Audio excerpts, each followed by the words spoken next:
Hello friends, আজকে থেকে এখন থেকে আমি শুরু করছি গ্রামারের যে আমার ব্যক্তিগত মতামত, গ্রামারের যে স্টাডি সেই জায়গা থেকে আপনাদেরকে নতুন নতুন টিপস দিতে, যারা এই গ্রামারের বিষয়ে ভয় পান, ইংরাজি দেখে কাঁপা শুরু করে দেন, তাদের জন্য সহায়ক হবে এই ভিডিওগুলো এখন থেকে ইনশাআল্লাহ। তো শুরু করছি এখন থেকে। প্রথমে বলি গ্রামার। গ্রামার নিয়ে যদি আপনাদের কথা বলতে হয়, ইংরাজি গ্রামার, তো গ্রামার কাকে বলে সেটা আপনাদের জানতে হবে। এখন এখানে সংজ্ঞা দেওয়া হয়েছে অনেক কিছু।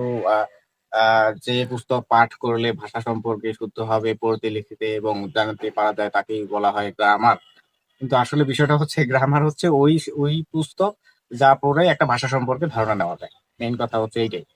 এখন এই বিষয়টা বলার পরে আপনাদের গ্রামারের বহুত রুলস রেগুলেশন, এটা সেটা কিভাবে একটা সেন্টেন্স মেক করবেন, কিভাবে ট্রান্সফরমেশন অফ সেন্টেন্স হবে, কিভাবে ন্যারেশন ভয়েস চেঞ্জ কিভাবে করবেন।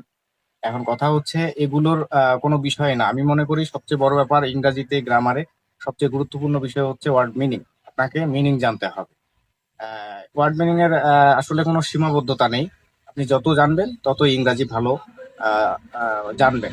ইংরাজি সম্পর্কে জানার জন্য আপনাকে ওয়ার্ড মিনিং জানতে হবে। এখন ওয়ার্ড মিনিং এর জন্য সীমাবদ্ধতা যেহেতু নেই, আপনাকে অসংখ্য ওয়ার্ড মিনিং যেখানে যেটা জানেন প্রত্যেকটা ইংরাজি নিয়ে রিসার্চ করতে হবে, যেটা ইংরেজি কি, এটা ইংরেজি কি। আর কথা হচ্ছে যখন আপনি ওয়ার্ড মিনিং এর সীমাবদ্ধতা নেই, তবে আপনার একটা সহজ উপায় বের করতে হবে। সহজ উপায় হচ্ছে আপনি সাহায্যকারী যে ভার্ব হয় এটা সীমাবদ্ধতা আছে। Am, is, are, was, were, shall, will, এগুলো নির্দিষ্ট করা আছে। আমি আমার পরবর্তী ভিডিওগুলোতে কিভাবে কিভাবে কি করবেন আমি সবগুলো বলে দিব ইনশাআল্লাহ। কিন্তু এখন কথা হচ্ছে যে ইংরেজিতে ভালো জানতে হলে, ভালো বলতে গেলে, ভালো লিখতে হলে আপনাদেরকে ওয়ার্ড মিনিং জানতে হবে। এটা আমি আমার ফার্স্ট ভিডিওতে বলছি। এরপরে কেন সেই ব্যাখ্যাগুলো একের পর এক বিভিন্ন বিষয়ে বিভিন্ন কন্টেন্টে আমি বলে দেবো ইনশাআল্লাহ। আর সেকেন্ড থিং, যেটা প্রথমে বললাম মিনিং, সেকেন্ড থিং হচ্ছে আপনাকে একটু জানতে হবে যেটা সম্পর্কে, সেটা হচ্ছে ওয়ার্ড মিনিং এর পরেই আপনার সেন্টেন্সের স্ট্রাকচার সম্পর্কে। কোন সেন্টেন্স কাকে বলে, কিভাবে বলে, অর্থ অনুপাতে কত প্রকার, গঠন অনুসারে কত প্রকার, এগুলো এত বিবেচনা না করে আপনাকে গঠনগুলো সরাসরি করতে হবে। কোন সেন্টেন্সের গঠনটা কি হয়, এরপরে আপনি নিজে নিজেই সবকিছু নির্ভুলভাবে তৈরি করতে পারবেন। সবচেয়ে মূল বিষয় এটা।